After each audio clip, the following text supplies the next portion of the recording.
everybody. It's Kathy Furman with Furman Creative. Thank you to everybody that is joining me live today, and thank you to everybody that is, watching the replay at home. At any time during this video, feel free to push that like button. And if you hear something new that you've never, you never heard before, you learned something new today, or if you just like what you're hearing, also, if you have questions or comments, feel free to drop them below this this video here, and I will answer all of those at the end for you. So let's get started. We are here today, and I'm having a little trouble with my phone. Okay. So we are here today to talk about online reviews and the importance of online reviews. And they're such a vital part to any business's great marketing strategy. And the one thing that I've learned is that it takes a true art to respond to them in the right way that makes your business look amazing to new potential customers. In fact, 90% of individuals say they look to online reviews before they make a purchase decision to work with a business. So think about that. That's 90% of your potential customer base looks online first before they decide to go eat at your restaurant, before they decide that they want to work with you to buy a house, before they decide that that they want to try your business out. And I think that speaks volume, because really gone are the days when all you had to do was worry about who saw who and what story they had to say. Today, the internet gives consumers and businesses a great deal of power and a great deal of information to research and make really great decisions before they move forward to try a business out or to work with a business in their business. So I thought that I would share with you some tips on how you can respond properly, and because ultimately anybody can go online and review a business, and for a lot of businesses that's scary, and it doesn't need to be. In fact, negative reviews can be turned into something really positive if you know how to respond to them the right way. And I'm going to go over 10 tips that I've learned, and I know that I kind of advertise this video as the 3 things you need to know. So I hope you don't mind that I'm sharing more information with you. We're going to go through 10 tips on how to properly manage your negative reviews online. So let's get started. First and foremost, the best tip that I can give you is don't ignore the review.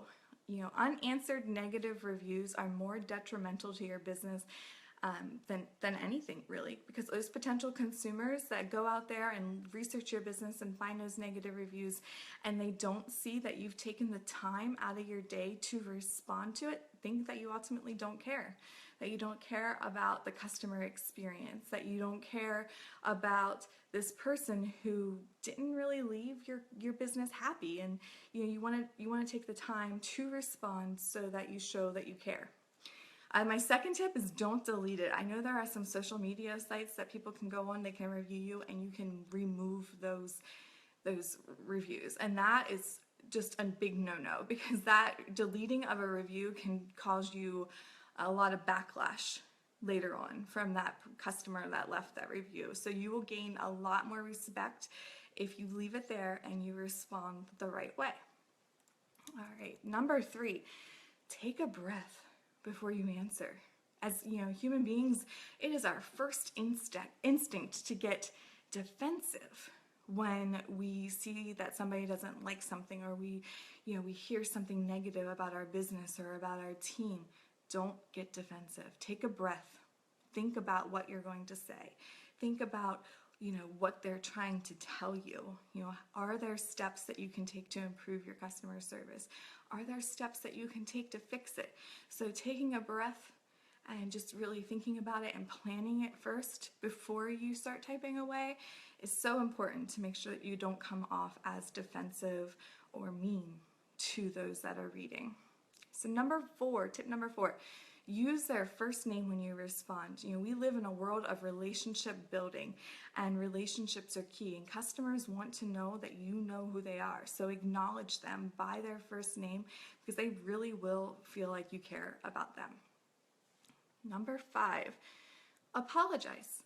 for the experience. You may not agree with what they're saying about your team. You may not agree, that with their expectations of your business, and that's okay. Your ultimate goal as a business owner is to create a positive customer experience. So obviously, if somebody leaves you a negative review, they didn't have a positive experience, and that is something that you can acknowledge and apologize for. Tip number six is a good one. Thank them.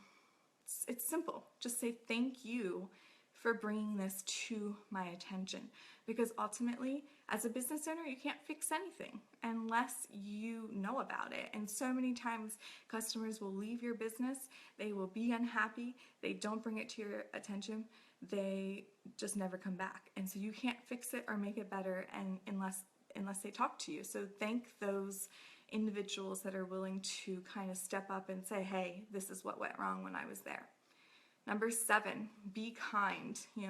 It's another simple concept, but be kind when you respond, because kind words go a really long way. And you want to come across as nice. You want to come across as you care about your customers. So it's really important just to be kind to them. Number 8, address their concerns. So if they bring something to your attention that you already, 1, know about, or 2, can see definitely happening in your business, list everything that you're doing to make it right for the next customer. The potential customers that read that will see, okay, they didn't ignore it. They listened, they responded, and maybe things are okay now, and they're going to be more willing to give you a try. Number 9, keep it simple. It doesn't have to be 2-3 paragraphs long. Simple and sweet is really key. So, the longer it gets, the more likely you are to come across as being defensive, and that's the last thing that you want to, appear like online to potential customers that are reading that response. And my last one is, something I think that people often forget about when they respond to negative reviews, and that is to invite that individual, that reviewer, to talk. Ask them, what is a good time that we can connect and we can talk about this? Because that does 2 main things. 1, it takes it offline and away from the public's eye, and it gives you a chance to really hear them out instead of just their frustrations that they wrote down. Invite them to talk to you, and then invite them to come back and give you another try, because that's the only way you're going to prove to them that you've made steps to make it better. And more than likely, if they give you another try and they see that things have changed, they will come back and they will come back to that review and kind of post an update for everybody else to see. So there you have it. Those are my 10 tips to creating a response strategy to negative reviews. I hope that information was helpful, and if you have questions, make sure that you drop them in the comments box. I'm happy to answer any of those for you. Next week I won't be live. I will be on vacation with my family, but there will be another video that is posted on Wednesday at lunchtime for you to watch, and that's going to be 5 techniques that you can take to increase the number of online reviews that your business is receiving. So I hope that you all have an amazing Wednesday, and go out and make things happen today.